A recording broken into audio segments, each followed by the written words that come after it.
This transcendental vibration by chanting of Hare Krishna, Krishna Krishna, Hare Hare, Hare Rama, Rama Rama, Hare Hare, is the sublime method for reviving our Krishna consciousness. As living spiritual soul, we are all originally Krishna conscious entities, but due to our association with matter from time immemorial, our consciousness is now polluted a material atmosphere.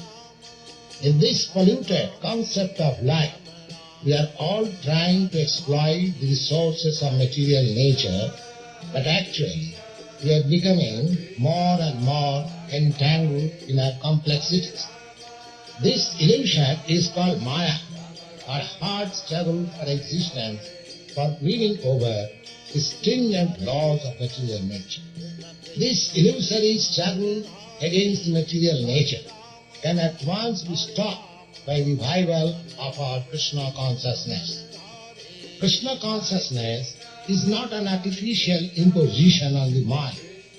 This consciousness is the original energy of living entity. When we hear the transcendental vibration, this consciousness is revived, and the process is recommended by authorities for this age. By practical experience also, we can perceive that by chanting this Maha Mantra or the great chanting for deliverance, one can at once feel transcendental ecstasy from the spiritual status. When one is factually on the plane of spiritual understanding, surpassing the stages of sense, mind and intelligence, one is situated on transcendental plane. This chanting of Hare Krishna, Krishna Krishna, Hare Hare, Hare Rama, Rama Rama, Hare Hare, is directly enacted from the spiritual platform, surpassing all lower status of consciousness, namely sensual, mental and intellectual. There is no need of understanding the language of the mantra, nor there is any need of mental speculation, nor any intellectual adjustment for chanting this Maha Mantra. It springs automatically from the spiritual platform, and as such, anyone can take part in this transcendental sound vibration without any previous qualification and dance in ecstasy. We have seen it practically. Even a child can take part in the chanting, or even a dog can take part in it. The chanting should be heard from the lips of a pure devotee of the Lord, so that immediate effect can be achieved. As far as possible, chanting from the lips of non-devotees should be avoided, as much as milk touched by the lips of a serpent causes poisonous effect. The word Hara is the form of addressing the energy of the Lord. Both Krishna and Rama are form of addressing directly the Lord, and they mean the highest pleasure eternal. Hara is the supreme pleasure potency of the Lord. This potency, when addressed as Hare, helps us in reaching the supreme Lord. The material energy called as Maya is also one of the multi-potencies of the Lord, as much as we are also marginal potency of the Lord. The living entities are described as superior energy than matter. When the superior energy is in contact with inferior energy, it becomes an incompatible situation. But when the supreme marginal potency is in contact with spiritual potency, Hara, it becomes the happy, normal condition of living entity. The three words, namely Hara, Krishna and Rama, are transcendental seeds of the Mahamantra, and the chanting is spiritual call for the Lord and his internal energy, Hara, for giving protection to the conditioned soul. The chanting is exactly like genuine cry by the child for mother. Mother Hara helps in achieving the grace of the Supreme Father Hari or Krishna, and the Lord reveals himself to such sincere devotees. No other means, therefore, of spiritual realization is as effective in this age as chanting the Mahamantra Hare Krishna, Krishna Krishna, Hare Hare, Hare Rama, Rama Rama, Hare Hare.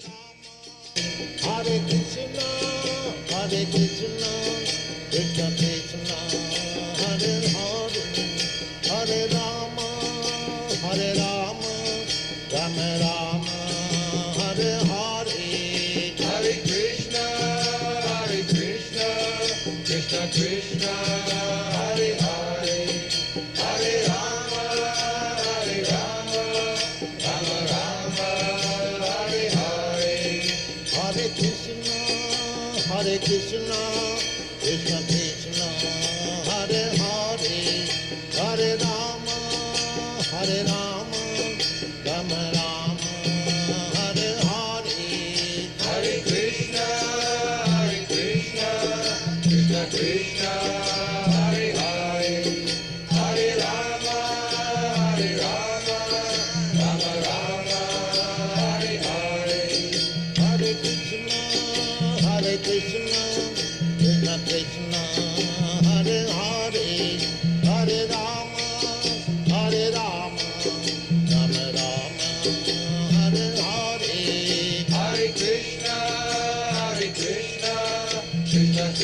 Hare Rama, Hare Rama, Rama Rama, Hare Hare.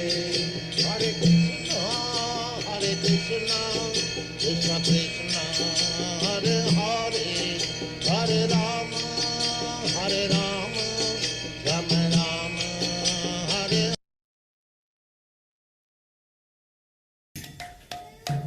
Side.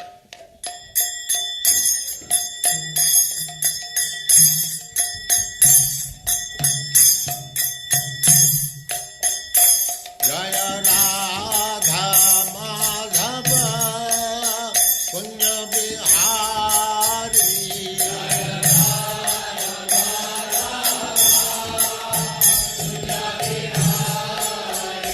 Jaya Radha Madhava Punya Bihari.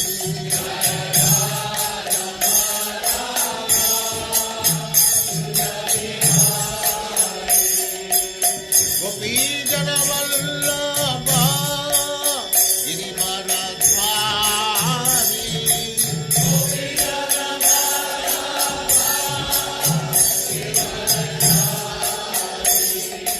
Gopi Jana Vallabha Girivaradhari.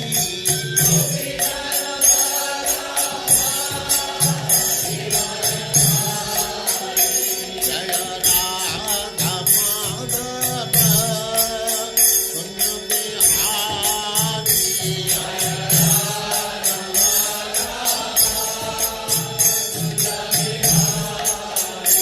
Jaya Radha Madhava Punya Bihari.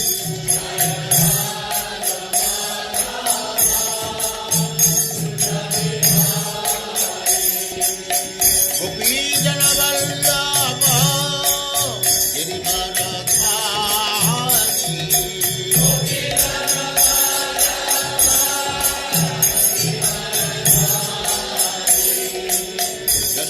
Yashodanandana Brajajanandana.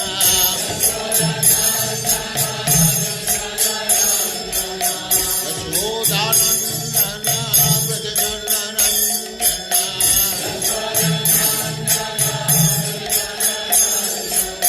Jamuna Tira Vanachari.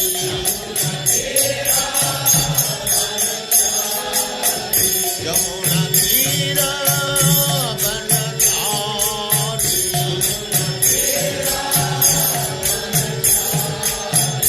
Jaya Radha Madhava Punya Bihari.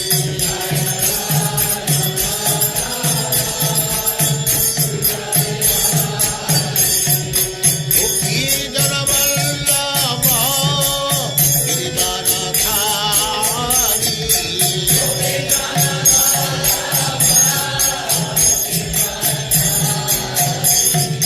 Gopi Jana Vallabha Girivaradhari.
Pramad Bhakti Siddhanta Saraswati Goswami Prabhupada ki jai.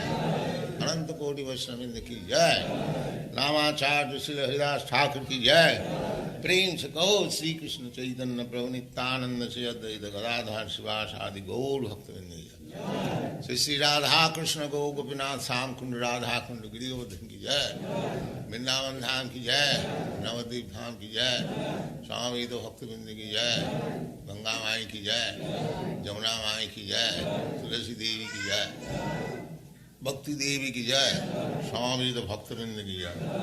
All glories to the assembled Lord. All glories to the assembled Lord. Thank you very much.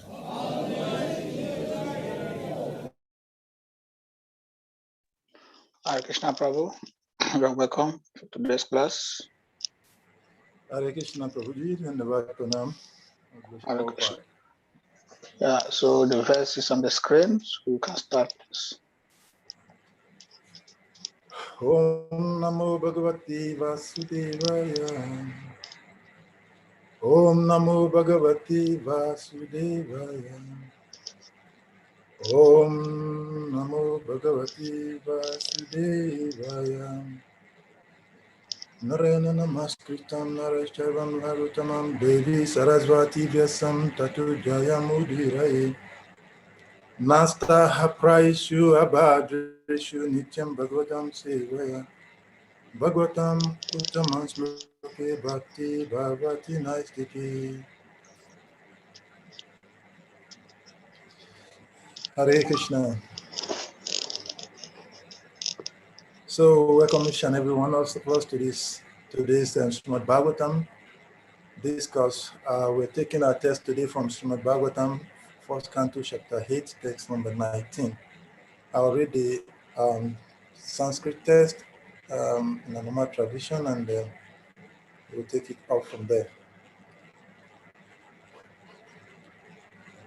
Mayar Javanika Chanam Ajna Dokshajam Avyayam Nalakshay Madhadrisha Nato Natya Dharu Yataha Maya Javanika Chanam Ajna Dokshajam Avyayam Nalakshya Mudadrisha Nato Natya Daruyata Maya Javanika Chanam Ajna Dokshajam Avyayam Nalakshya Se Mudadrisha Nato Natya Daruyata. Word for word translation. Maya, deluding. Javanika, satin, cotton. Acha Anam, covered by. Agnam, ignorant. Adokshajam, beyond the range of material conception. Transcendental. Avyayam, irreproachable. Na, not. Lakshaye, say, observed. Mudadrisha, by the foolish observer. Nata, artist. Natyadara, dressed as a player. Yata, as. Translation by His Divine Grace, A.C. Bhaktivedanta Swami Jagaguru, Savior of the whole world, Srila Prabhupada Ki Jai. Being beyond the range of limited sense perception, you are the eternally irreproachable factor covered by the curtain of the leading energy. You are invisible to the foolish observer, exactly as an actor dressed as a player is not recognized. Purport by Srila Prabhupada. In the Bhagavad Gita, Lord Sri Krishna affirms that less intelligent persons mistake him to be an ordinary man like us, and thus they deride him. The same is confirmed herein. by Queen Quinty. The less intelligent persons are those who rebel against the authority of the Lord. Such persons are known as Asuras. The Asuras cannot recognize the Lord's authority. When the Lord himself appears amongst us as Rama, Narasimha, Varaha, or in his original form as Krishna, he performs many wonderful acts which are humanly impossible, as we shall find in the 10th canto of this great literature. Lord Sri Krishna exhibited his humanly impossible activities even from the days of his lying on the lap of his mother. He killed the Putana witch, although she smeared her breast with poison just to kill the Lord. The Lord sucked her breast like a natural baby and poisoned and he sucked out her very life also. Similarly, he lifted the Govardhan hill. Just as a boy picks up a frog's umbrella and stood several days continuously just to give protection to the residents of Vrindavan. These are some of the superhuman activities of the Lord described in the authoritative Vedic literatures. Like the Puranas, Itihasas, histories, and the Upanishads, he has delivered wonderful instructions in the shape of the Bhagavad Gita. He has shown marvelous capacity as a hero, as a householder, as a teacher, and as a renouncer. He is accepted as the Supreme Personality of Godhead by such authoritative personalities as Vyasa Dev, Devala, Asita, Narada, Madhava, Sankara, Ramanuja, Sri Chaitanya Mahaprabhu, Jiva Goswami, Vishwanath Chakravarti, Thakur, Bhaktisiddhanta Saraswati, and all other authorities of the line. He himself has declared as much in many places of the authentic literatures. And yet there is a class of men with demoniac mentality who are always reluctant to accept the Lord as the supreme absolute truth. This is partially due to their poor fund of knowledge and partially due to their stubborn obstinacy, which results from various misdeeds in the past and present.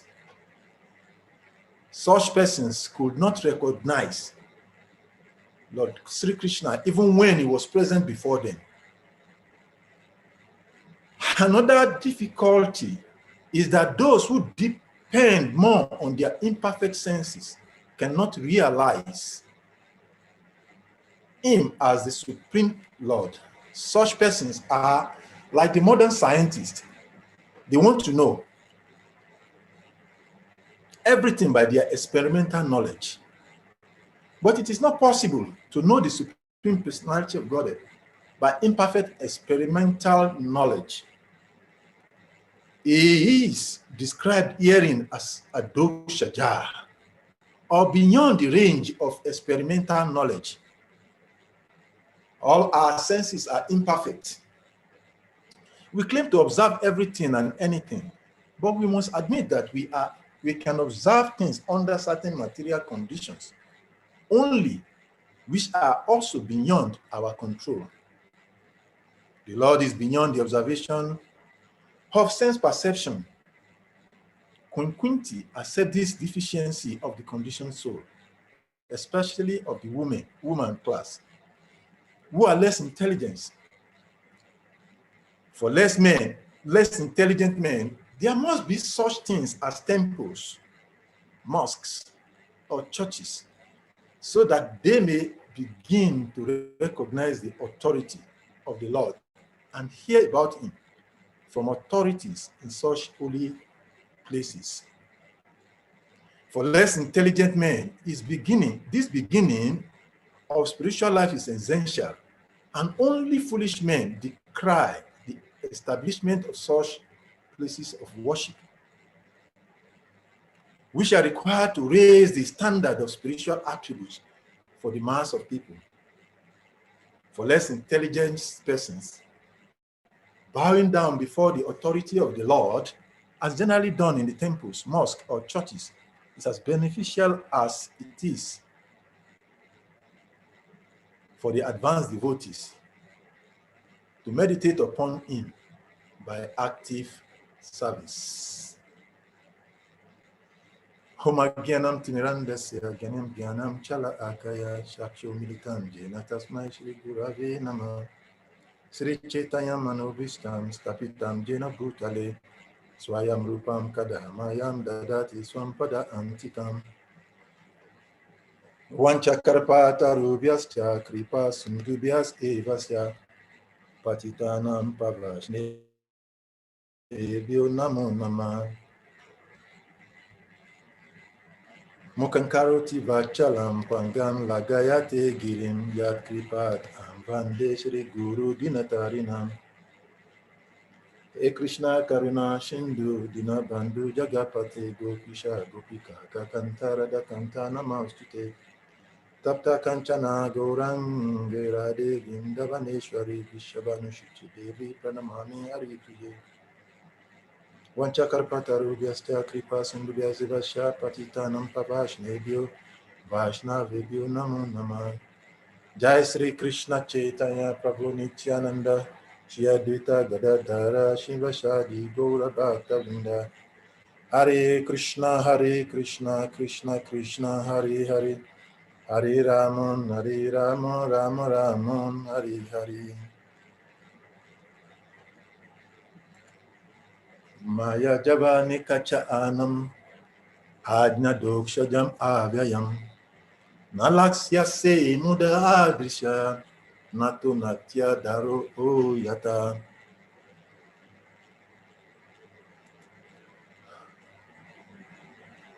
Being beyond the range of limited sense perception, you are the eternally irreproachable factor covered by the curtain of deluding energy.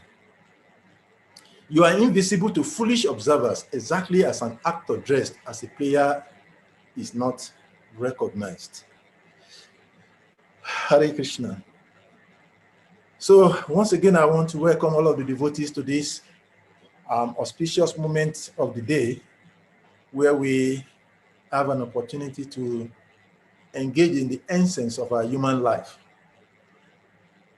And before I start this service which has been given, I want to offer my respectful obeisances unto the Vaishnava devotees, both senior and junior, by whose mercy we are able to remain in this process of devotional service.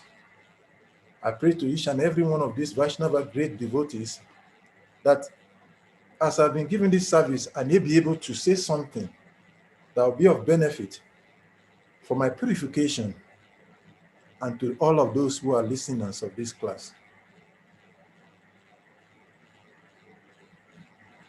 So today, we're reading from Srimad Bhagavatam, 1st Canto, Chapter 8, text number 19, which is a continuation of the prayers by Mother Kunti Devi. This chapter has two subjects: the protections of Maharaj Parikshit from the womb of Mother Uttara, and the second part of it is the prayers of Mother Kunti, which I considered as the essence of the whole of human existence, because as revealed by all of the Vedic literatures, the ultimate goal of human life, the zenith of human life, is that when one comes to that platform, when he's able to render loving service to the Supreme Personality of Godhead, and that one of the most important angles of that bhakti or devotion to God is what is this text is explaining to us in the prayers of Mother Kunti. Prayers, the mode of those who have attained the ultimate goal of life is that they always pray to the Supreme Personality of Godhead. So we see here, Mother Kunti is praying to the Supreme Personality of Godhead. This particular text reveals so many knowledge, so many lessons that we can learn as sadhakas. But basically, we will try to speak from three aspects of some of the things that are, because as we can see, the purport given by Srila Prabhupada is very loaded. It contains so many important knowledge, of which if we are to gradually, analytically explain each and every sentence that Prabhupada has put into this purport, a whole month class will not be able to explain them. And that is the uniqueness of Srila Prabhupada, his ability to put so many important factors or instructions in one sentence. But basically today we'll be looking at three basic aspects of the text that we are reading today. There are three basic things I think we can learn from this text. One is that Mother Kunti is explained in her prayers to the Supreme Lord. He uses a very important word, Mudha Drisha. That is, foolish persons. Is addressing a foolish person in trying to glorify the Supreme Personality of Godhead. Their inability to be able to understand the Supreme Personality of Godhead. So we will try in this discourse to look at who are those people that are foolish persons, and why is the Lord not manifested to them? We'll look at the position of pure devotional service and the pure devotees, and why the Lord easily manifests himself to them.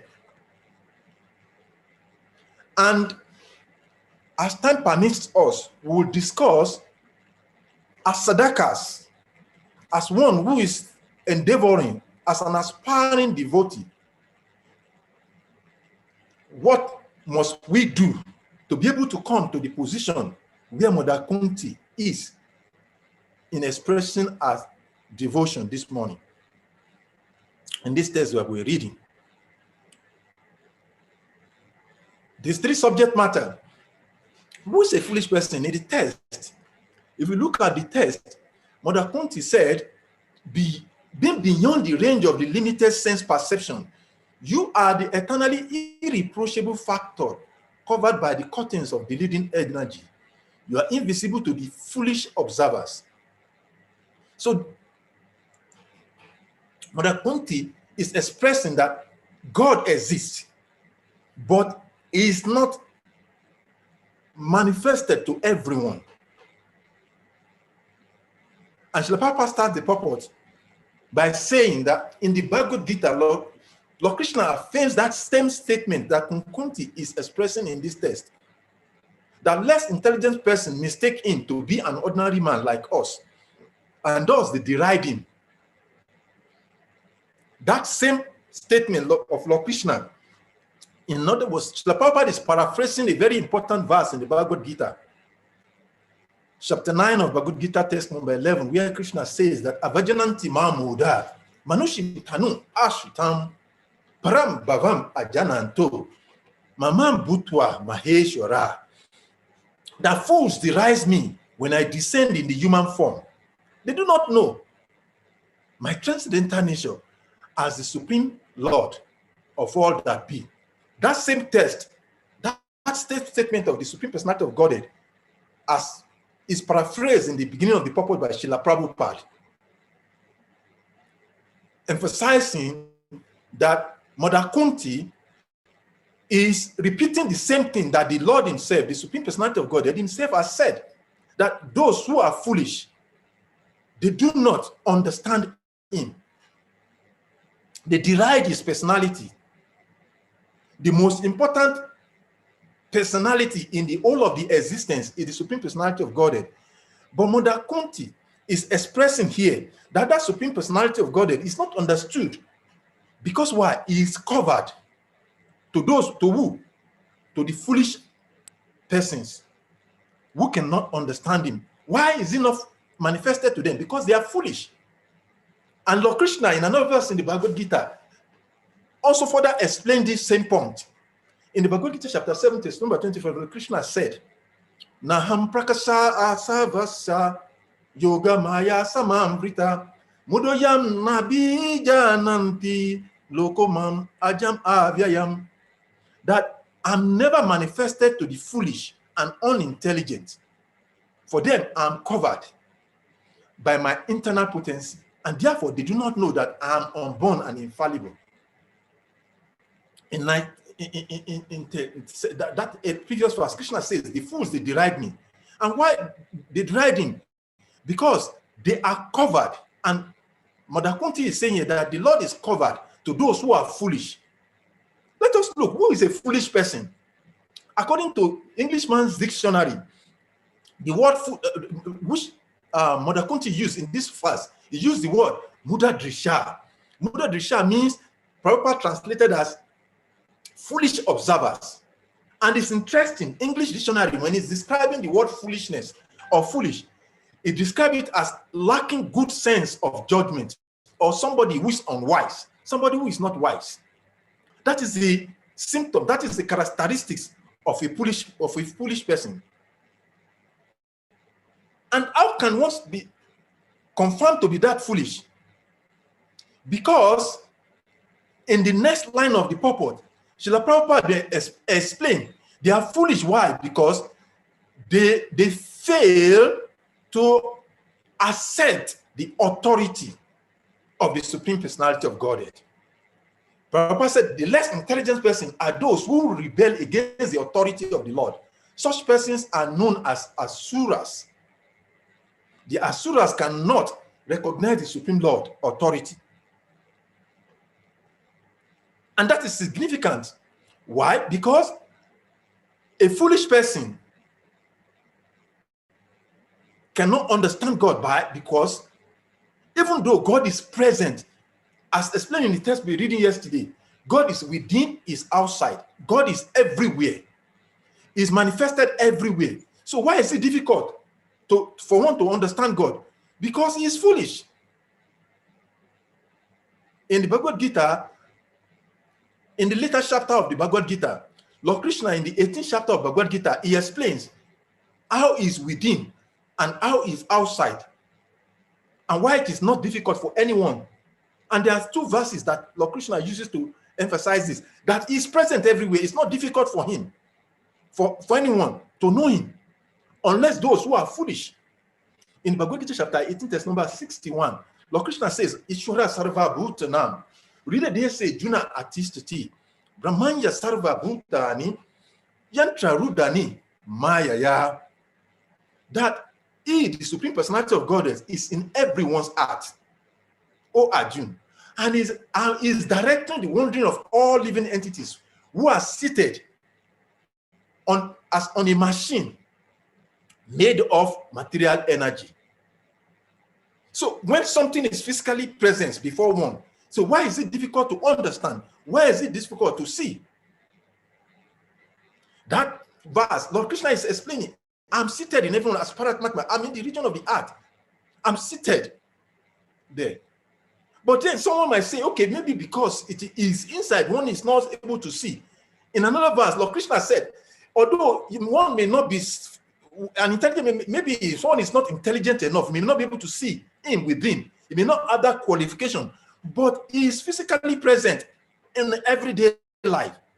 In Bhagavad Gita chapter 7, verse number 8, Lord Krishna gave another very beautiful verse where he mentioned, Rasoham Apsukanteya Prabhasmi Sasi Suryayo Pranava Sarva Vedeshu Sabdake Purusham.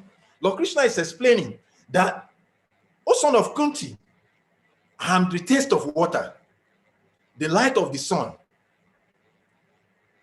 and the moon. I'm the syllable in the Vedic mantra Om, and I'm sound in the ether and ability in man. No one can say, I'm not seeing this. Every day we wake up outside, we see the sun. So then why is it difficult? Why is it difficult for one to be able to understand, to see the Supreme Personality of Godhead? Why is that difficult? That which is present before one. Why is it difficult to understand, to see that which is physically present? One may say, okay, because the subtle one, the internal aspect of God in the earth as the Paramatma is not easy to see. But when God is present in the sun, in the taste of the water, why is it difficult to understand him? In this Srimad Bhagavatam, first canto, Salika Goswami explained why it is very difficult. Even when the Lord is present in the sun and the moon, he is present in the ether, we can see, we can hear him every day.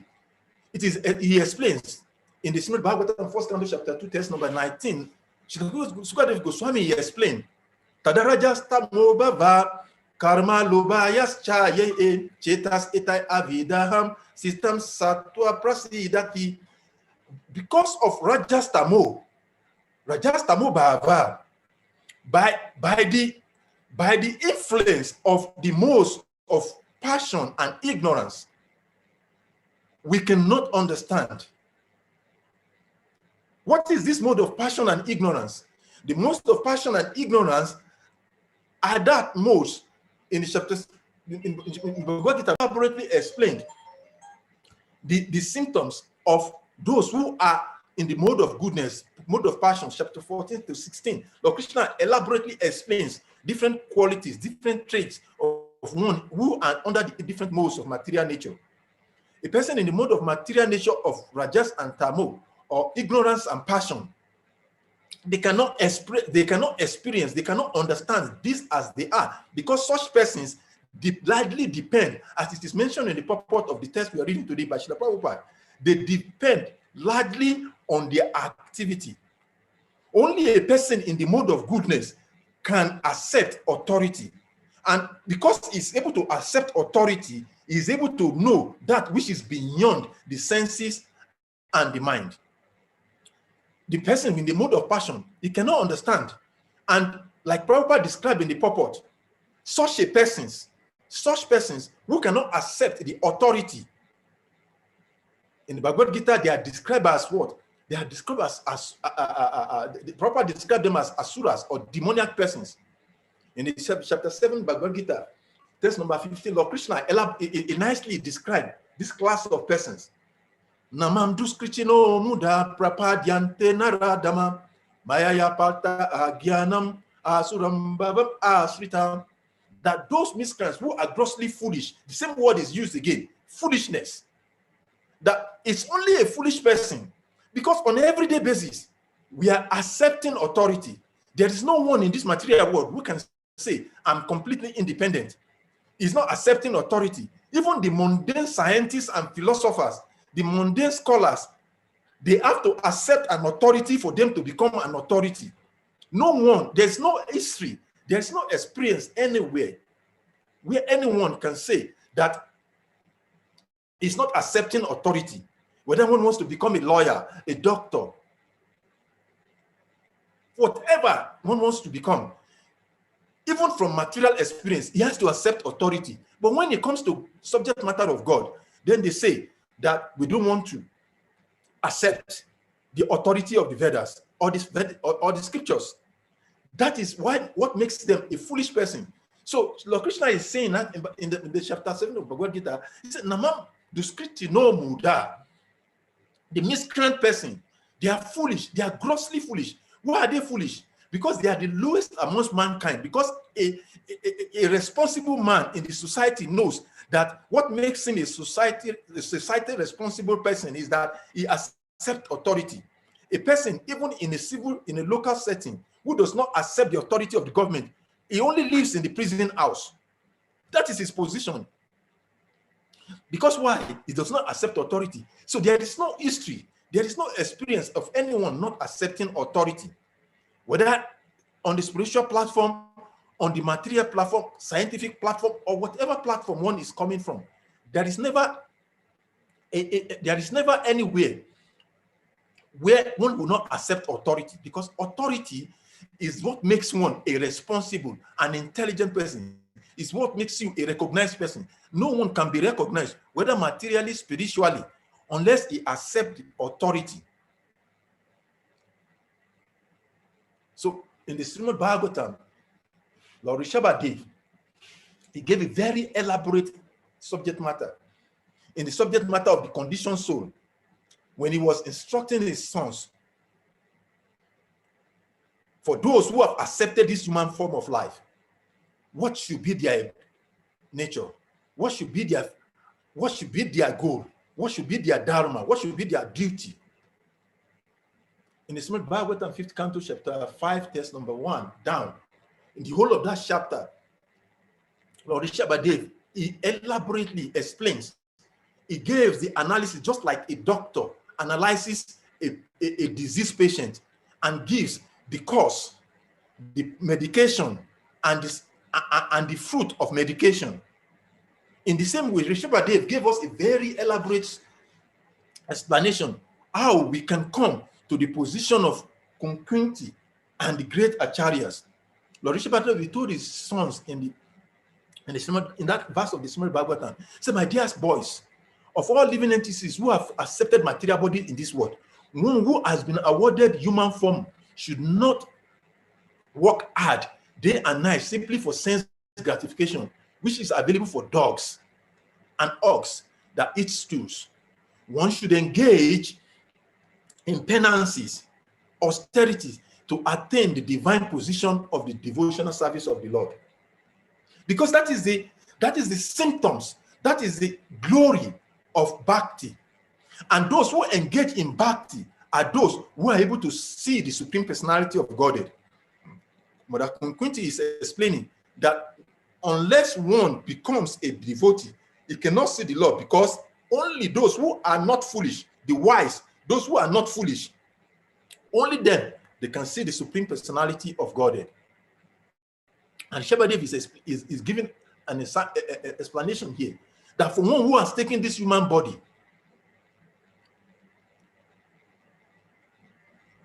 it should not work hard. But our experience is that we always want to make so much endeavor.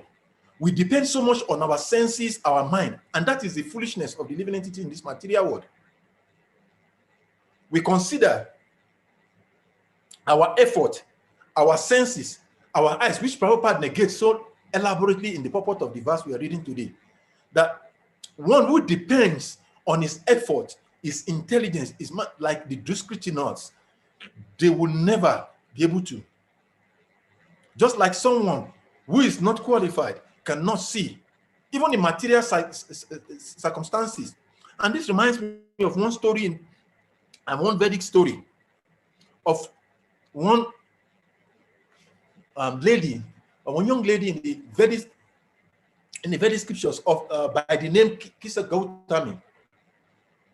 Srila Prabhupada told that story of this lady, which described the condition of the living entity who are struggling very hard in this material body, trying to secure only one thing, which is easily available to those who are on the transcendental platform.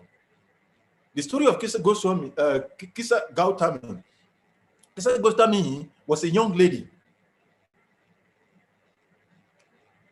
and just like any other person, she has one very beautiful young son. And Kisa Gautami, someday, somehow, by the influence of time, lost his only son. And when he lost his son, she could not comprehend his loss of that child. So she started lamenting like anything. And she decided to meet Lord Buddha. As at that period, Lord Buddha was on the planet, and he has had so many glories about Lord Buddha. So he approached Lord Buddha and met Lord Buddha, that, my dear Lord Buddha, you're such a powerful personality. I'm requesting you. My son has just died. And I know because you are a very great personality, you can bring him back to life.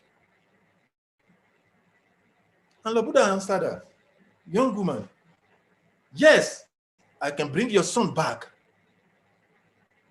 but only on one condition. And what is that condition? That you bring just some small quantity of sesame seeds. And the woman heard that. He said, oh, that I should be able to do. Sesame seed is everywhere. I can get that easily. He said, but on the condition, what is the condition? The Buddha told her, on the condition that you have to bring this quantity of sesame seed you are going to bring for me from a house of an householder in whose house there has never been death. Any house you go to, when you ask them to give you in charity a small quantity of sesame seed, if they have experienced death in that family, then it will be useless to bring back your son. And the foolish woman, he decided, Kisa Gotami, happily she left. And she was looking for every household. And every household she will go and she will request, please, I've just lost my son. And all I needed is a small morsel of sesame seed.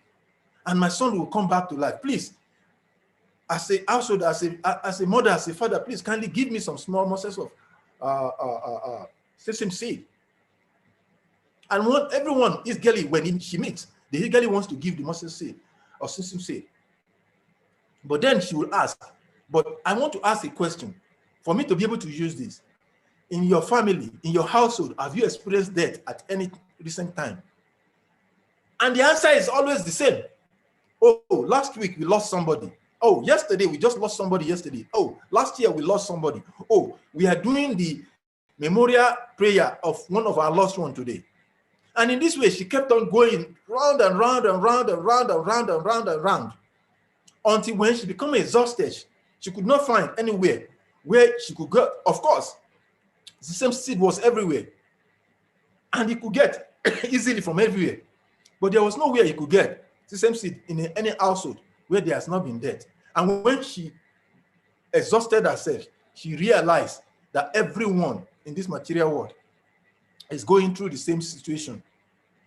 So frustratedly, she came back and met Lord Buddha and said, my dear sir, I think I have learned the lessons you want to tell me.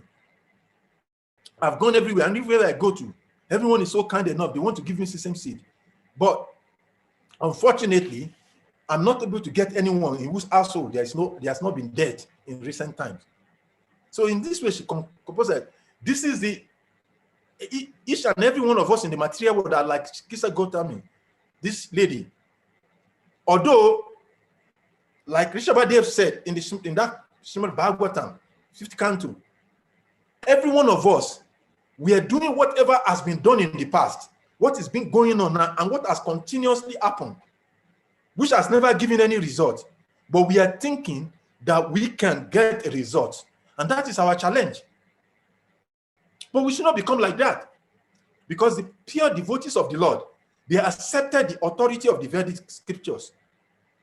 And by the process of devotional service, they are able to become realized.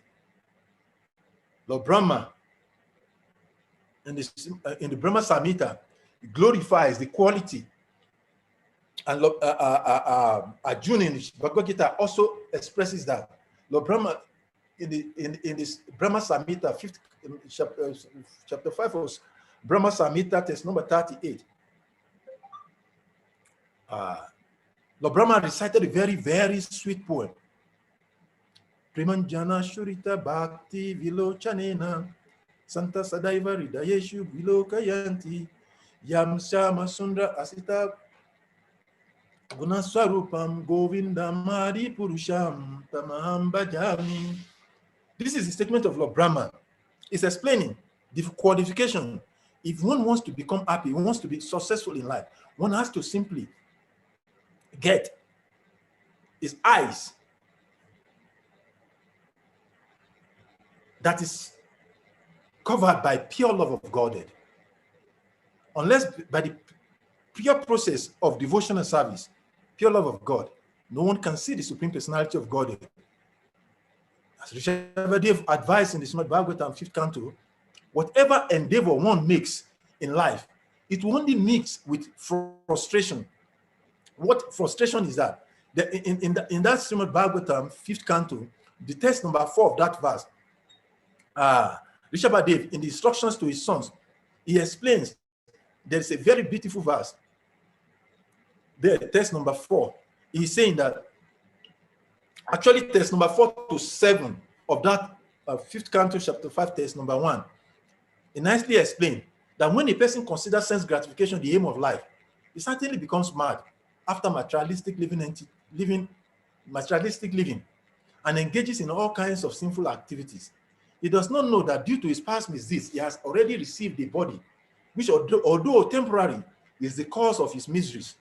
Actually, the living entity should not have taken on a material body, but he has been awarded the material body for sense gratification. Therefore, I think it is not befitting an intelligent man to involve himself again in the activities of sense gratification by which he perpetually gets material body one after another. In other words, as sadakas, as those who are aspiring to be happy, because everyone that comes to the path of devotional service, our ultimate desire is that we want to experience what the great personalities, what Mother Kunti is expressing here in these prayers. That, my dear Supreme Lord Krishna, you are covered to everybody. Why? Because they are foolish. And in the text number 26 of this same chapter, he explains that unless one gets himself freed from sense gratification, he cannot see you. And each and every one of us desires to see the Supreme Personality of Godhead. So for us to see the Supreme Personality of Godhead, we have to denounce, we have to reject, we have to drop our endeavor for becoming happy on the material plane.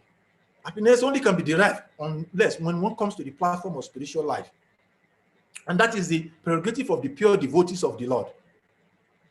Prahlad Maharaj in the 7th canto, he explains that Sravanam, Kirtanam, Vishnu Samaranam, the path of bhakti, starting by the process of Sravanam, Kirtanam, is the key to unlocking our miseries, our inability to see the Supreme Personality of Godhead, which is awarded only by bhakti, devotional service to the Supreme Personality of Godhead. So as sadakas, if we're intelligent, we see that consistently someone is in devotional service. Actually, there was a nice question asked by Sahadev Prabhu yesterday. He was asking, we all have had several times, the Bhagavatam, we have had Chaitanya Charitamrita, we have had so many scriptures, and we're in this process of devotional service, but we still yet are not happy. We cannot experience, we cannot see the Supreme Personality of Godhead. And the only answer to that is simply because why? We have not forsaken our doubt. We have not forsaken our doubt. Lord Krishna, he told Arjuna in the Bhagavad Gita, chapter 9, text number 3, Lord Krishna, he told Arjuna that unless Asaladana Purusha, Damasya Param Tapa, Aprapya Mam Nirvatantem Ritu Samsara Vatman, that those who are not faithful in this devotional service, they cannot attain me. Therefore, what is their reward? They return birth after birth into this material world. So the key to getting out of the material samsara, the ocean of material conditional life, is what? Is simply to develop faith in the Supreme Personality of Godhead. And when one develops that kind of a faith, Lord Krishna said in the Bhagavad Gita chapter 18, text number 19, he said, Yomam evam asahamudo, Janati Purushota mam sa sarva vid bajanti mam sarva bhavina bharata. Whoever knows me as the Supreme Personality of Godhead, and he uses the word without doubt, he is the knower of everything. He therefore engages himself in full devotional service unto me, the Supreme Personality of Godhead. So the key is that one has to know the Supreme Personality of Godhead without doubt. Our inability to see the Supreme Personality of Godhead, even though he is present in our front, but in every second, the Lord is always present in our present. is in the union of our heart, but we cannot sin. Simply why? Because we lack faith in the Supreme Personality of Godhead. And sometimes someone will say, but I have faith. I have come to the process of Christian consciousness. I'm chanting Hare Krishna mantra. Yes, that is faith. But that kind of faith that is required to be able to experience the vision of the Supreme Personality of Godhead, to get the eye that Lord Brahma described in the Brahma Samhita, is that faith that is devoid of every doubt, as the Supreme Personality of God said. One has to come to that. And that starts by what? By the process of accepting authority. The Supreme Personality of Godhead in the purport, Srila Prabhupada described as the word used by Mother Kunti is Adokshaja. And Prabhupada said that hearing the word Adokshaja, or beyond the range of experimental knowledge, all our senses are imperfect. All our senses are imperfect. We claim to observe everything and anything, but we must admit that we can observe things under certain material conditions only, which are beyond even our control. Our palm is in our hand. We can see the lines in our hands, in our front. But when we take the hands very close to our eyes, our vision, our so much power of seeing the hands become defeated. Even the scientists who claims to be very knowledgeable, their ability to see, Prabhupada described them as Mr. Frog, or frog philosophy, who is in the well and is trying to ascertain the magnitude of the ocean. Mr. Frog is in the well, and he has a friend who has come from the ocean and is describing the magnitude, the vastness of the ocean. And he's asking, in his 3 feet well, he's asking, is the ocean seven times my well, or is it 8 times? He cannot comprehend it. Our material intelligence, our endeavor, our strength, our knowledge, everything that we have in this material world cannot comprehend the Supreme Personality of Godhead. And for one who does not know the Supreme Personality of Godhead, he is already doomed. Why is he doomed? He is doomed to take repeated birth and death again. As told us by Rishabhadev, Lord Rishabhadev told us the only reward for one who depends on his senses, in his abilities, in his knowledge acquisition, is only what? Repeated birth and death. And repeated birth and death means what? Gravitation of suffering in the material world. When we have seen, some of us have stayed in this material world for 20 years, for 30 years, for 50 years. And when we look back at 20 years, when we're saying things were so bad, and we look at things today, we can imagine. And when we have to go again, leave this material body, and I can assure you, according to the Srimad Bhagavatam, and the third canto, it is nicely explained in the third canto of the Srimad Bhagavatam, how the living entities enter into the material body. It is not an automatic thing, because according to their activities, as explained in that verse of 5th canto by Rishabhadev, who is the Supreme Personality of Godhead himself, it takes a whole process for one to be able to get another body. And how does he get that body? It takes a whole long of time. And when we foolishly engage in trying to enjoy by the material activities, what will absorb? What will happen to us? We'll have to take for, and then we can imagine if 20 years ago was that good considered to our present day, we can imagine when 100 years is, what is 100 years is going to be for us. So it's not a good business for any intelligent man. In that chapter, 5th canto of Srimad Bhagavatam, he explained, it says for that, actually anyone who wants to be actually successful on the path of devotional service should carefully study the 5th canto of the Srimad Bhagavatam, the instructions of Rishabhadev to his 100 sons. In the text number 5, he says something very interesting.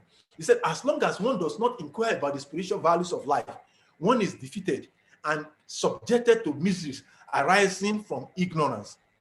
Be it pious, that is interesting. He said, be it sinful or pious. So, in other words, our pious activity will not save us. Our punya karma will not save us. Be it pious or impious, karma has its resultant actions. If a person is engaged in any kind of karma, his mind is called, very nicely word is used there, kamatmaka. Kamatmaka means that once something that is colored with fruitive activities, when the mind is colored with fruitive activities, it is called kamatmaka. And as long as the mind is impure like that, which is covered, consciousness is unclear. And when consciousness is not, and as long as one is absorbed in that fruitful activity, he cannot accept, he will have to do what? He'll have to accept the material body again and again. And if that is the reward we want to get, after spending so many years, actually, it is only the foolish person who is in the part of devotional service who will not take seriously this process of devotional service. Why is that? Because whatever is the sense gratification in the material world actually is the one that suffers the most. Because in the one place, materialistic person is enjoying all kinds of sense gratification. One who is on the path of devotion, he cannot enjoy. Even the so-called material enjoyment, he cannot enjoy. And if he is not able to also enjoy spiritually, then he's doomed. He's a loser both ways. And we should never be a loser. Srila Prabhupada has given us so much. Actually, the secret of success in devotional service is to be able to do what? Scrutinizingly study the scriptures as given by Srila Prabhupada. Srila Prabhupada has given everything.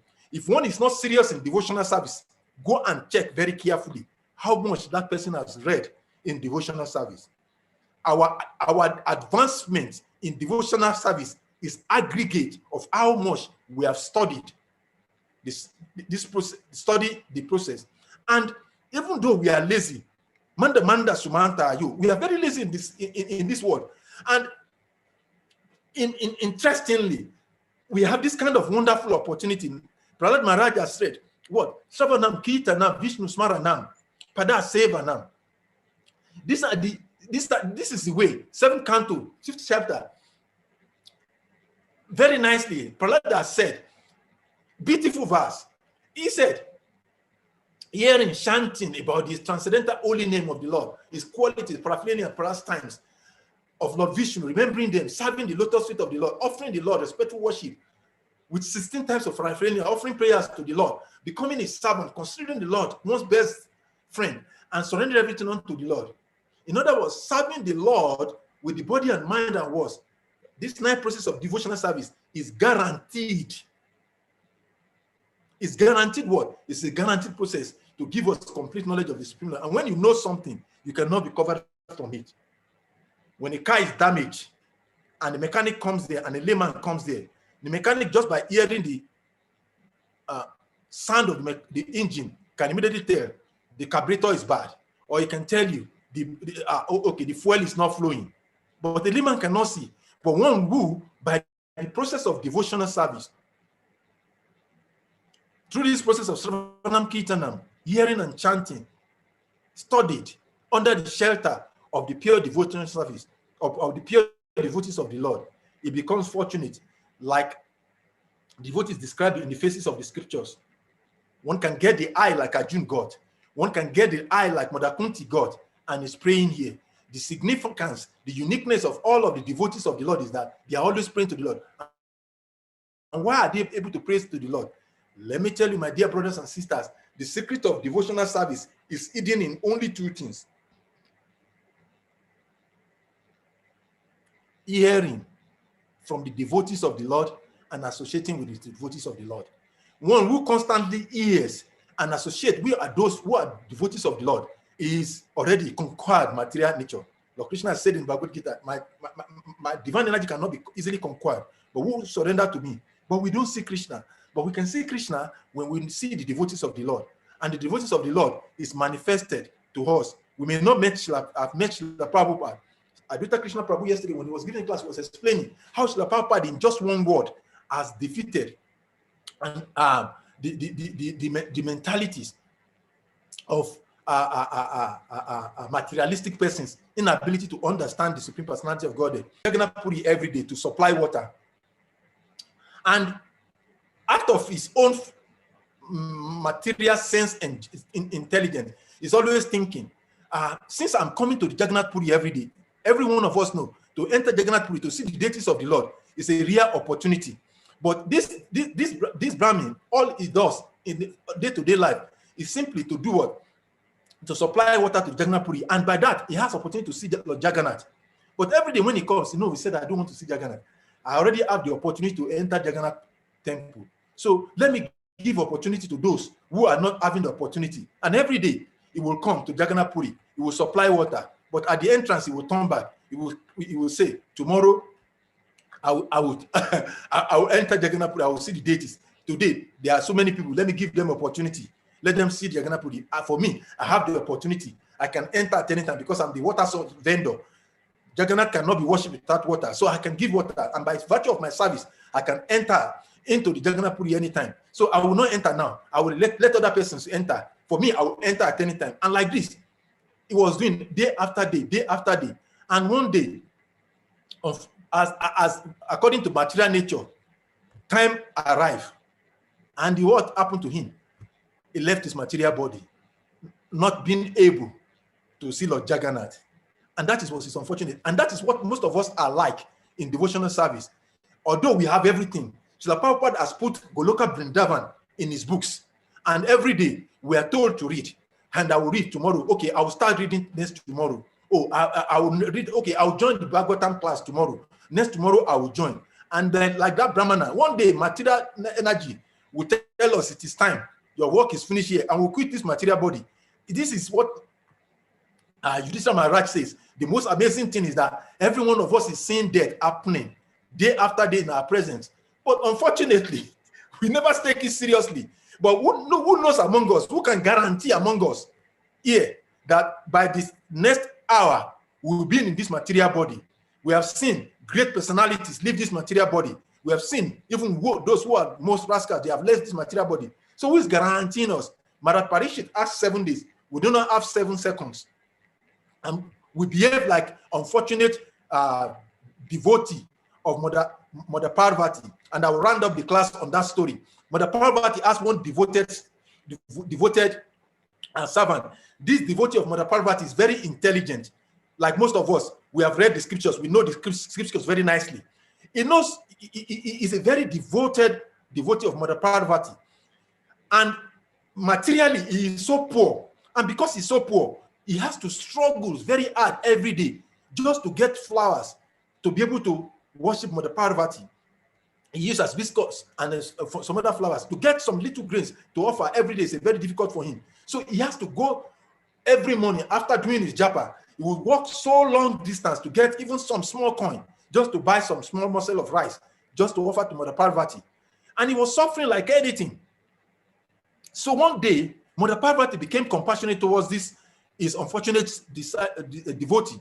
And he told Lord Shiva, he said, Ashitoshna, you are Krishna, Lord Shiva, you reward everybody easily.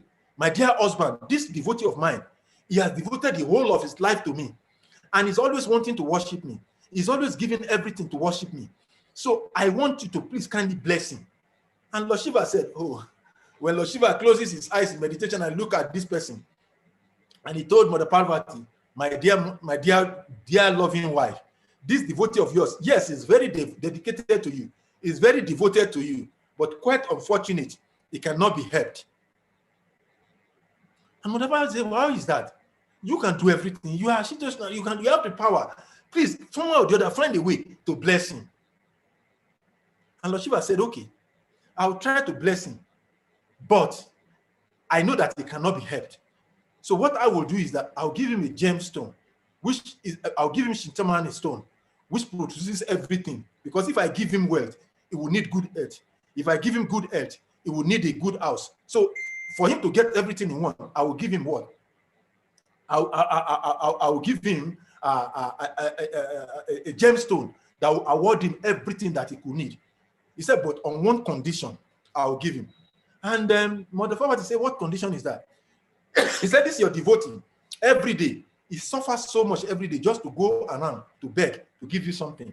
So therefore, this devotee of yours, when he's going tomorrow morning, I will go with you and I will dress in a rag like an ordinary person, and I will give him this chintamani, this gemstone. And once he collects it, it will be good for him. So he said, okay, let us go. And then the following day came, and this devotee, he said, but I will not talk to him. That is my condition. He said, no problem, just give it to me, at least as long as he gets it. So the following day, Mother Parvati and Lord Shiva, they went. And Lord Shiva, he went to the path where this unfortunate devotee of Mother Parvati used to pass. And Lord Shiva went there and stayed directly in his front. And when this devotee was coming, when he was almost getting to Lord Shiva where he was, And he started thinking with his material senses in his mind. He said, look, I've suffered so much.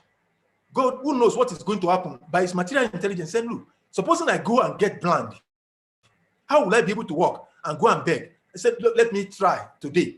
At least let me start preparing in case of another thing, because who knows what misfortune can come upon somebody who has suffered the whole of his life.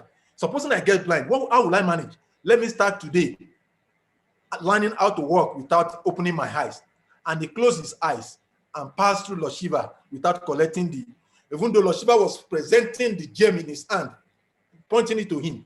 And the moment he nearly get to him, he will have even touched him by his body. But he thinks, oh, I'm feeling something. Maybe it's a tree or some human being coming. So he dodged and they walk away, closing his eye. And Lord Shiva looked at Mother Parvati, said, look at your devotee.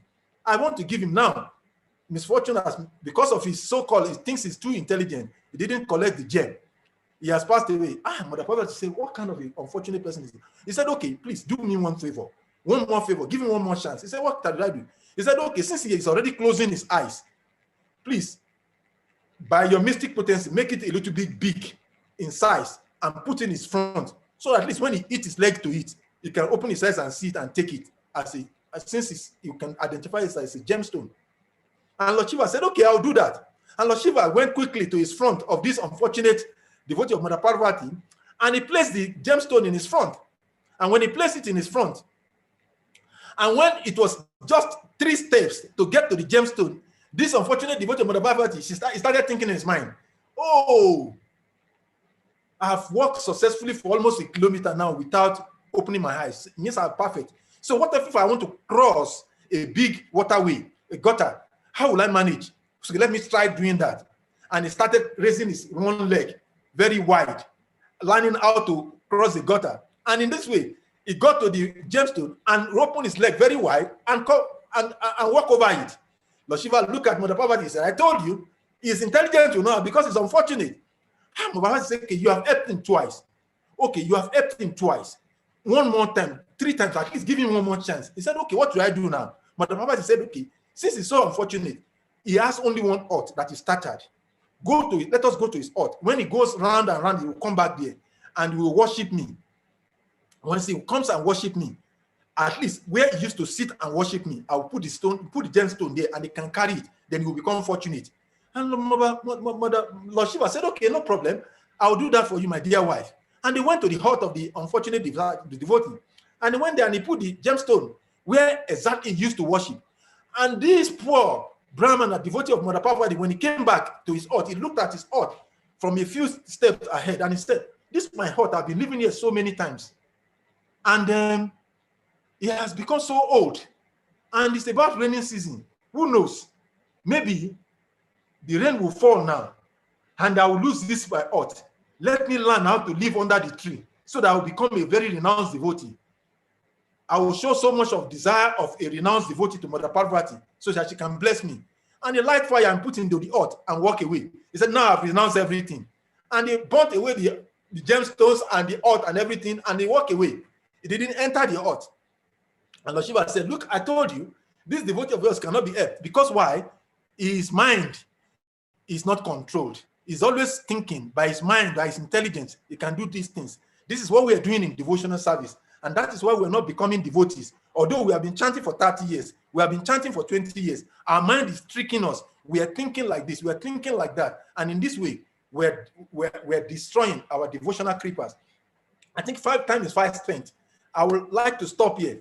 Like I said in the beginning of the class, this verse is loaded because text like this, when Prabhupada puts so many information inside, it is difficult to explain in 1 hour. But I hope that the little I've said is beneficial to the listeners. So I'll stop here so that we can take questions and answers. Hare Krishna. Thank you, Prabhu, for your class. I have one question. In the purport of the class, of the verse of the day, Prabhupada mentioned less intelligent people, why there is mosque, churches, and temples. So do we consider everybody doing deity worship to be less intelligent? Thank you very much. That's a nice question. Actually, I was going to touch that point before I finished, but that was the last one I was going to. But I was looking at the time. The temple, the pure devotees of the Lord, they do not need the temple, the mosque, the churches to reciprocate. There's a nice story of Srila Prabhupada and his disciples in the early days. Srila Prabhupada, he went to see Sridhar Maharaj, and he went with his disciples, young disciples from America. And Srila Prabhupada has taught them how to offer bhog for them not to eat bhoga. Srila Prabhupada taught them and said, one, they should never eat anything without offering first to Krishna. That is the way of pure devotional service. So, so the devotees, they went with Srila Prabhupada and Prabhupada went to his godbrother, and they went to him. And when he got there, out of loving affection, which is the exchange of pure devotees among themselves, Srila Maharaj wanted to receive Prabhupada properly. Then he went into the kitchen, and then him and Srila Prabhupada were talking, and he was cooking. And by the time he finished cooking, he served the bowl he put in the plate, and they sat down, they were eating. The devotees were very shocked. And when they left, they asked Srila Prabhupada. Prabhupada, he said, one should never eat. The devotees of God, they always offer everything to Krishna. So why is it that your good brother, he just cook and he immediately serve the food, and you also, Prabhupada, you are eating with him? How is this possible? So Prabhupada explained that the pure devotee of the Lord, they carry the Lord in the heart. And from the time they are taking the book, for us, because we are not always focused on Krishna, Satatam, Krita, and Tomam, the pure devotees of the Lord, they are always thinking about Krishna. They are always focused on Krishna. So even while cooking, they are cooking for Krishna. They are not cooking boga to be offered. They are cooking directly for Krishna. So for them, they do not need the mosque. But to teach us, just like Krishna said in the Bhagavad Gita, the Lord, for the purpose of teaching us, he himself come. Prabhupada said in the earlier part of the purport, you see, Srila Prabhupada said, he said, Lord Krishna, the Supreme Personality of Godhead, it doesn't need to, just before that part of the purport where you are quoting, Prabhupada said, he acted, Prabhupada said, he has shown marvelous capacity as a hero, as a householder, as a teacher, and as a renouncer. So for the purpose of teaching us how to do devotional service, the pure devotees of the Lord, they come into the temple, they teach us how to do it. Otherwise, the pure devotees of the Lord, they do not need to come to the temple. So for the purpose of those who are going to be benefited with the part or process of devotional service, just like we see, even Prahlad Maharaj, that's what Prahlad Maharaj did to his followers. Prahlad Maharaj, when these teachers were teaching, he went and built a temple and put the deities of Govinda, and they teach. So the temple is actually an opportunity for those who are intelligent to learn how to do devotion. But the pure devotees also come there. Just like Lord Chaitanya Mahaprabhu, the Supreme Personality of Godhead, he taught Bhagavad Gita. And he said, Sarva Dharma Parityajam, conclusion. But he said, how do I make them understand how to do devotional service? So himself, he took the body of ordinary living entity. So he doesn't have to do that. But to teach, he took that form. Just like Krishna, he took the role of an householder. He took the role of a teacher. He took it. Lord Chaitanya Mahaprabhu took the role of a renouncer. Lord Prabhupada said renouncer. Lord Krishna didn't do that, but Chaitanya Mahaprabhu, he took the science order of life. He doesn't need it. So the temple for the pure devotees of God is not needed. But they come there just to be able to teach us the process. And while they are teaching us, they are also there. So to answer your question directly, it is not only less intelligent people that are in the temple. They are the pure devotees are there, and the less intelligent are there. The pure devotees are there for the purpose, excuse me, of teaching the less intelligent person. Just like in the prison house. The prison warder is there, and the prisoners are there. Because the prison warder is in the cell, it does not mean that he's a prisoner. He's only in the prison because he has to teach, he has to guide, he has to coordinate those who are prisoners. Hare Krishna. I hope I answered the question. Yeah, thank you. Our next question is from Keshava Prabhu. Keshava, please.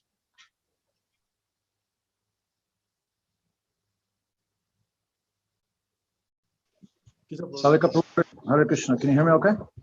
Yeah, I can hear you. Yeah, thank you for your class. It was very nice. I'm speaking with my headphones, so if you can't hear me, let me know. Okay. You were writing how Prabhupada said about hearing about the Lord in churches, temples, and mosques. And then he also says, I think in some part of Ishopanishad, that sincere spiritual aspirants can be found in temples, churches, and mosques. But the thing is, we find it's only within the vast Vedic literature are there any descriptions about Krishna, about the material world, the purpose of life, the goal of human life, etc., etc., etc. So how much knowledge actually can people acquire from going to these places of worship? And then we see also that Buddha's mission was to kind of denounce the Vedas or take people's attention away from as they were an atheistic class. So his contribution, I guess, would be preaching nonviolence. And then we see even within Prophet Muhammad, he was only, it appears to me, I have no knowledge, but it appears to me that Muhammad was condoning everything except the consumption of pork and alcohol. So how do we reconcile the fact that there are prophets or messengers of God who don't really deliver the full package? If that makes sense, you know, of course we can say according to time, place, and circumstance, the people are not eligible, ready, or qualified to get the whole package. But how do we see? Because I remember in Nairobi a few years ago, I asked Prabodhananda Saraswati Maharaj this verse about, because I was with a lady in Canada for 6 years, and she was a Mayavadi. She spent some time in India, but she was a complete Mayavadi. Hidden, but there nevertheless. And, you know, he just quoted this verse about Brahmanda Brahmi Tekoni Bhagavan. You know, one who's very, very fortunate, Bhakti Lata Beach, gets that. Although she was very, very sincere and very committed and very dedicated to her so-called quasi-spiritual practices. And anybody who has any basic knowledge of Krishna consciousness can immediately see the difference between a genuine and the counterfeit. So how are we supposed to view these people that despite their outward practices of devotion and sincerity and everything else, what really do they, how would Krishna reward them, or how would he treat them any differently than he would treat somebody who does not go to a mosque, temple, or synagogue, church? Thank you very much for the last question, Prabhu. That's a very interesting one. The first thing we must understand is that Krishna, the Supreme Personality of God, is just like a father. Krishna says, I'm the Japadapita, I'm the Supreme Father of all living entities. And the Supreme Lord, he gives each and every living entity what he desires.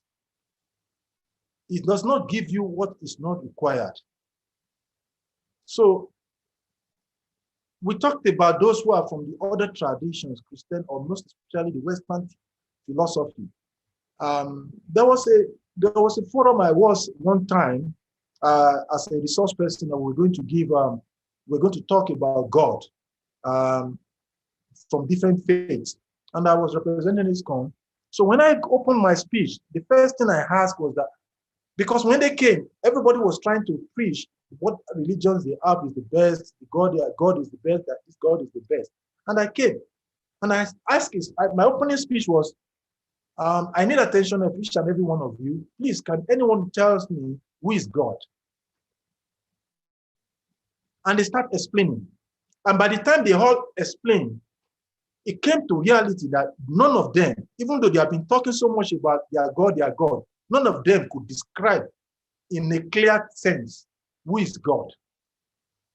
So, but that is not to say that God is incapable of giving them knowledge. It is only because of the limitedness of their desire to know God. Remember in the Bhagavad Gita, Lord Krishna says, as they desire, I reward them accordingly. So God provides, it makes available to each and every giver Atma to the level of the inquisitiveness, the desire that is in their heart to know him. That is what makes them, in the division of faith, chapter 17 of Bhagavad Gita also, it is mentioned, text number 3. According to the most that the living entity has acquired, to that is attracted to a particular faith. That is for individuality.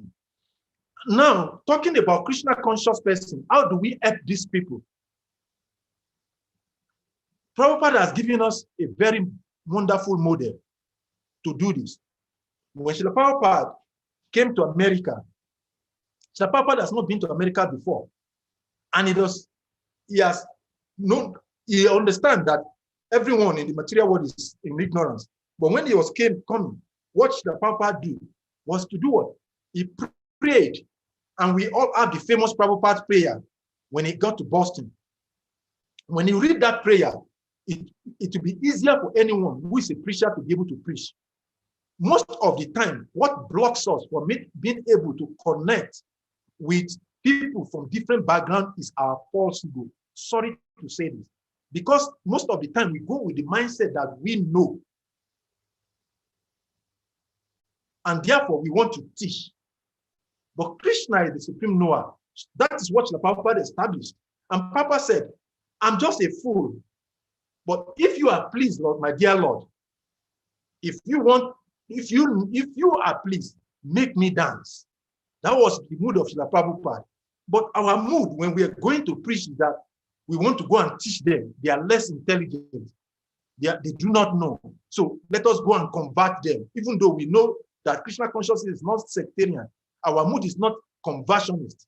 But we go with that same mindset. And that is what even is affecting us, even within our Krishna consciousness.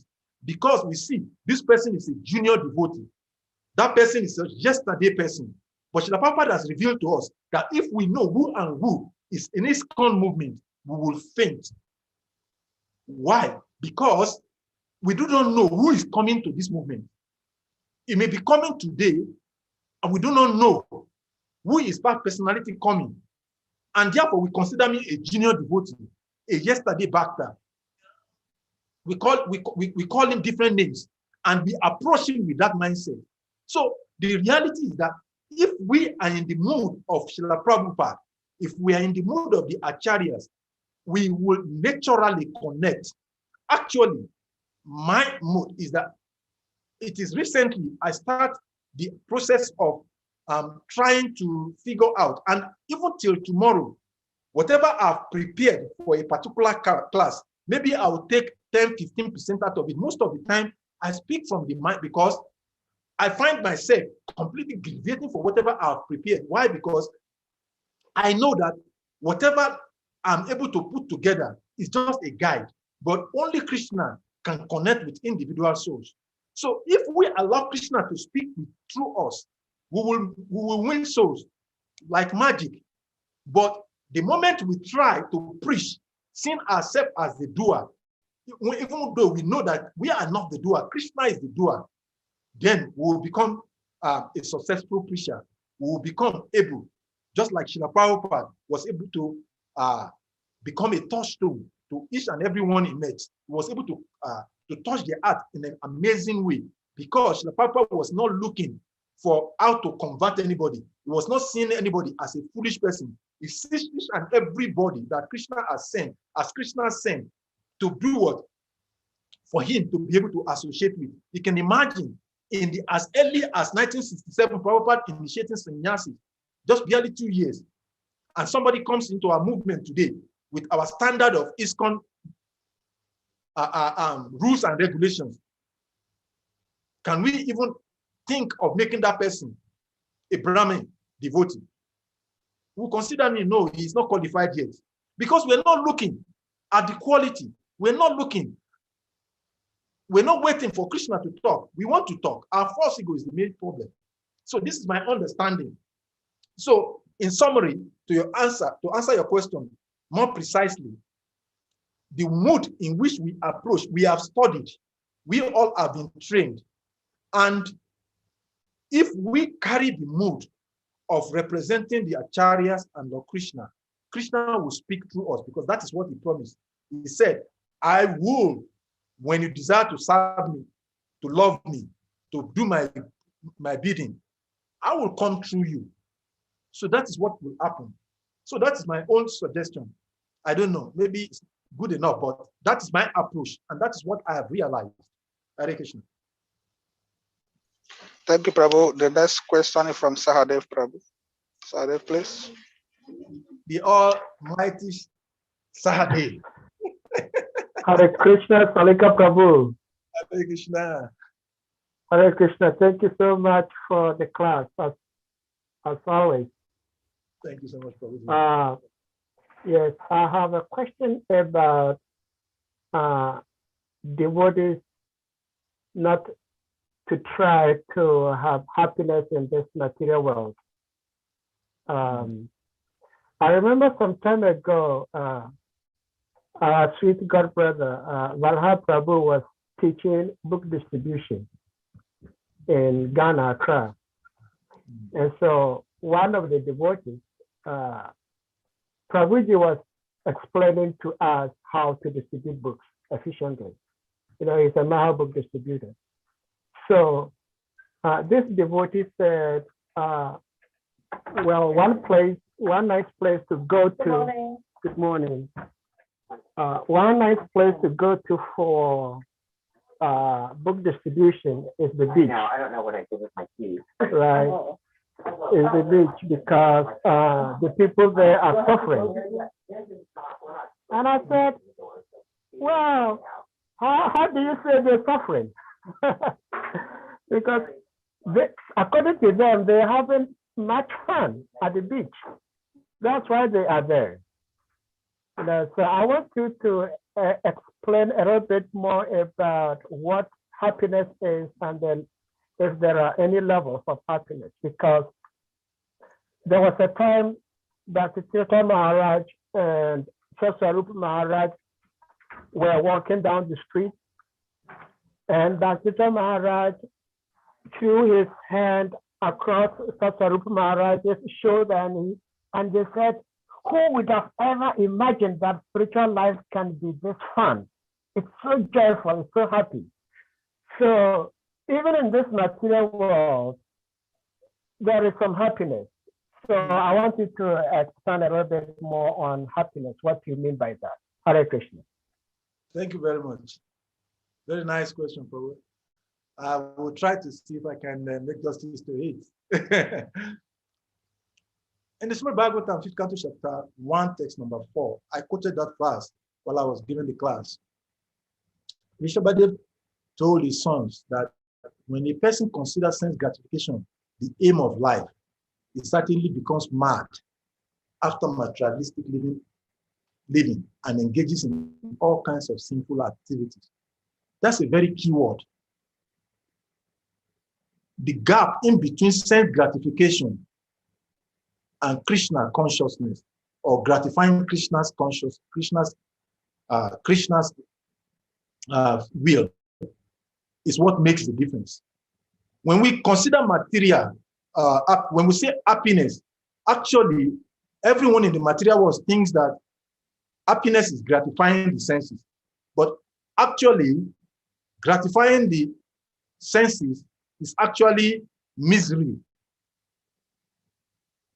Every endeavor to become happy in the material world is actually misery in disguise. Real happiness is when the soul engages in the service of the Supreme Personality of Godhead. That is real happiness. But material happiness, generally, because we do not see the Lord, as Mother Kunti said in the verse, we are covered. We cannot dissipate in between. We cannot decipher which is material enjoyment, which is spiritual enjoyment, because we don't see Krishna. We don't know what's Krishna. So therefore, we don't know what is material, what is spiritual. In actuality, Krishna is everything, and everything is emanating from him. As is mentioned in the Bhagavad Gita, Am sarva seya prabhava mata sarva pravatate. Iti matua bhajanti mam buddha samavita. One who knows that I'm the source of everything, everything is emanating from me. Such a person is the knower. So when we know like this, then what can be material? So materially means for the pleasure of our senses, our body, our mind, our intelligence. And spirituality or Krishna consciousness means pleasing Krishna. So there is nothing wrong in recreation. Our Guru Maharaj, Sri Bhakti Titi Maharaj, every year we take devotees when it comes to West African and even every part of the world. We will take devotees on recreation. Srila Prabhupada, many times we see the leaders of Srila Prabhupada, he will take the devotees to Yamuna and many other recreation activities he engages devotees in for the pleasure of Krishna. So therefore it is said, consciousness is the missing link. The gap in between Krishna consciousness and Maya consciousness is the motivation. Like the story I gave, that Mother Parvati, unfortunate devotee, was serving Mother Parvati very nicely. And in his mind, he was actually intending to please Mother Parvati. But he was doing it using his own mind, decision based on his mind. And I'll tell you one short story to answer properly your question. There was a story of some two Brahmins who were traveling in the ancient India story. The two Brahmins were traveling and they got to the river bank of River Ganges, the bank of River Ganges. And they were going to cross River Ganges. But as they were preparing to cross the River Ganges, a very pregnant woman, heavily pregnant woman came before them. And this lady requested the two Brahmins, my dear Brahmins, please, as you can see, I'm heavily pregnant and I'm heavy. I will need your assistance. Please kindly help me to cross the Ganges. And the two Brahmins, they looked at each other. They are ascetic celibates. And they were looking at each other. So what do we do? So one of them said, no, we should not do this. How can he carry a pregnant woman? A woman for that matter. And it's not only a woman, she's also pregnant. Please don't let us do it, Prabhu. And the other Brahmin said, no. The act of back devotion is to help each and every living entity. I think we should help. No, the other one said, no, we should not do. So this other Brahmin said, okay, I will go ahead and help her. And she carried the pregnant woman on his shoulder, and they crossed the Ganges. Excuse me. And when they crossed the Ganges for 2 miles, after dropping the woman, after they crossed the Ganges, the Brahmin that carried the lady dropped her and went away. The woman thanked them and went her own way. And for 2 kilometers after that, both of them could not talk to each other because one is thinking he has fallen down. And the other one was thinking, oh, Krishna, please, if I have committed any offenses, please forgive me. I'm doing this in the favor of, in trying to please you, my dear Lord. And for 2 kilometers, they were not talking. So after walking for 2 kilometers, the Brahmin who said they should not carry could no longer hold his breath. And he told the other Brahmin, you see, my dear God brother, my dear Brahmin, what you did is very wrong. You carried that woman on your shoulder. You have spoiled your celibacy.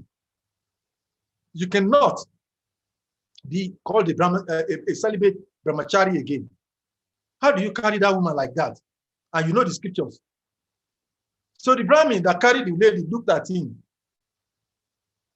and he shook his head and he told the lady, his Brahmin friend, so my dear Brahmin, I carried that woman and crossed the Ganges and dropped her at the bank of River Ganges. And I've forgotten, I've figured that I've done my service and I'm finished with that. But you are still carrying the woman 2 kilometers after we have passed the River Ganges. Please, I beg of you, kindly drop her so that we can continue our journey. For me, I've dropped her since we crossed the River Ganges. But for 2 kilometers after, you are still carrying her in your, please kindly drop her from your mind. I carried her on my shoulder and I dropped her. So now, you also are pleading with you, drop her.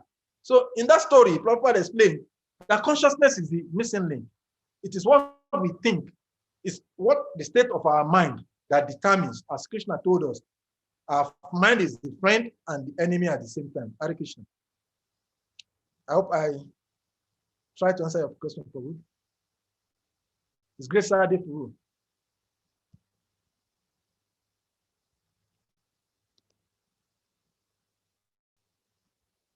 Okay, Saturday, Prabhu, I think got busy. But can everyone hear me?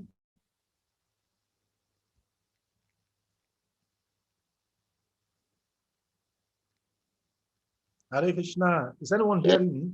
yes, we can hear you. Okay, I think Sade Prabhu is not here. Maybe he might come back. I think he got busy with work. So if there are any other question or comments,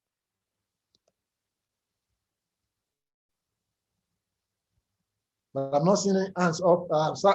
His Grace Bishop Prabhu has to attend to something, so they said I should manage from here on. And I'm not seeing any hands up, so I believe that there are no more comments or contribution, but I see some of my superior here. So if there is some corrections or comments that requires to be made in respect to the class, please kindly unmute and let us know. Is Grace Ganga Prashad Prabhu? Okay, Keshava Prabhu answers off. Prabhu Keshava, please kindly go ahead. Unmute and ask a question. No, if Ganga Prasad Prabhu has something to say, please, he can say. No, I just wanted to ask you about that. Like, how would Krishna reciprocate with the sincerity of people coming to a church where there really is no knowledge of God to be offered to the spiritual seeker? Very good question. Because you were saying this.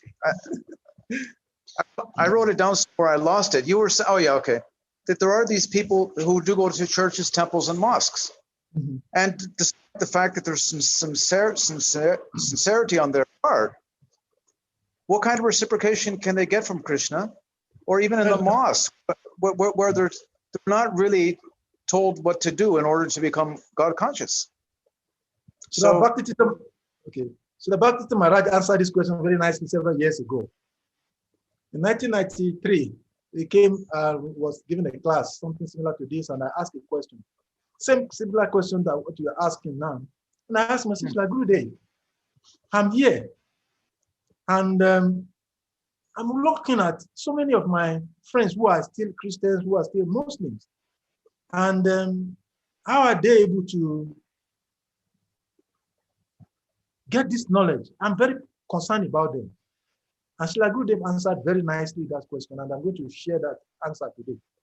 He said, each and every one of us, let us look back at when we joined Krishna consciousness. What were we thinking at that time? We will realize that uniquely, each and every one of us joined Krishna consciousness when we are most concerned, when we are most thinking about Krishna, when we start thinking about God very deeply in our hearts. Those are the times that we find ourselves, somehow or the other, something externally happens, but we find ourselves coming to this movement. And that day, he was asking so many devotees, so what was happening as at the time they were joining this Krishna consciousness movement? And so many realizations were coming. So for those who are still in other part of faith, Krishna will reciprocate to the degree of their intensity to be able to know him. And there's a beautiful verse in the Quran that also explains this. Surah 5, ayat 48 of the Quran. Prophet Muhammad, peace of Allah be upon him, when he was being given the scriptures dictated to him by Angel Gabriel, he asked the same similar question. He said to the Angel Gabriel who was dictating the Quran to him, he said, my dear sir, I thought you were going to give me some message to pass to my people. But I see that you are giving me a whole volume of message, which is going to books now. But there has been people of the books before, referring to the Christian literature, scriptures. So why are you giving me this? And the angel Gabriel answered him, very beautiful answer he gave in that verse 48 of the Surah 5, Al-Ma'idah, chapter of the Quran. He said, I, God, could make all of you one faith, one religion, worshiping me, one God. He said, but because of your different devotion to me, I created different faith for you, which is in consonant with the verse of the Bhagavad Gita I also explained earlier on. Bhagavad Gita chapter 17, verse number 3. According to the mode in which the living entity is attracted to a particular faith or religion. So those people in different categories, wherever they are, whether in Christianity, in Islam, in Krishna consciousness, why is it that somebody comes to Krishna consciousness? We can ask ourselves, and he still lives. Krishna consciousness is the summit of all knowledge about God. But yet, somebody comes to Krishna consciousness and he still lives and goes to church, or he goes to mosque, or he goes to traditionalists. Why? Because of his consciousness. So Krishna will reward accordingly, depending on the degree of the intensity of that individuals to know him. That will arrange. Like Krishna says, sometimes we think we are the one that joined Krishna consciousness, or that person joined. No, material nature arranges everything under the instructions of Krishna. We are only the initiating doer. Somebody was asking the question the other time. Krishna is the ultimate doer, but there are three doers. That is why it is said Krishna is the ultimate doer, but there are three doers. Material nature is the executioner doer. Krishna is the sanctioning doer, and the living entity is the initiating doer. We initiate with our desire, and Krishna, the sanctioning doer, is sanctioned and gives permission to material nature. Even material nature cannot make the rain fall or sun. And when we look at the pastimes of Indra and the residents of Vrindavan, we see what happened. So unless Krishna sanctions, it will not happen. So Krishna is the sanctioning doer, but we are the initiating doer. So we initiate whatever we experience. Whatever we are experiencing in our lives is the replica of what is the level of our consciousness. Okay. Thank you. Thank you. Hare Krishna. Hare Krishna. His grace, Hare Ganga Krishna. Prashad Prabhu. Dandava Pranam Prabhuji. Hare Krishna. I only have a comment, and Go it ahead, is Prabhu. in furtherance to what Srivas Prabhu said the last time you gave class, that your postulations or presentation is a testimony of being absorbed in sastric studies. So I'm complimenting that statement again, and I thank you for service delivered. Hare Krishna. Hare Krishna. Thank you so much, Prabhu, for the encouragement. I pray to remain in this shelter and service of the devotees, for this is the gateway to liberation. Thank you very much, Prabhu. I'm very grateful. So in the absence of any other questions, I think we'll put the class to an end now, because I think time is far spent. Thank you very much, everyone, for being part of this class, and we hope to see you all tomorrow when we continue to hear the narrations of Mother Kunti's prayers. And like Bhaktija Maharaj said, even if 100 devotees are to come and speak on this same one verse I spoke in today, different realization will come, and it will show that Krishna, the Supreme Personality of Godhead, is unlimited. So I want to thank all devotees for taking part in this class and wish us successful Krishna consciousness in endeavor. Hare Krishna. Hare Krishna. Hare Krishna, Hare Krishna, Krishna Krishna, Hare Hare Hare Rama, Hare Rama Rama, Rama, Hare. Hare Krishna. Evil. Thank you very much, everyone. I'll play some music.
So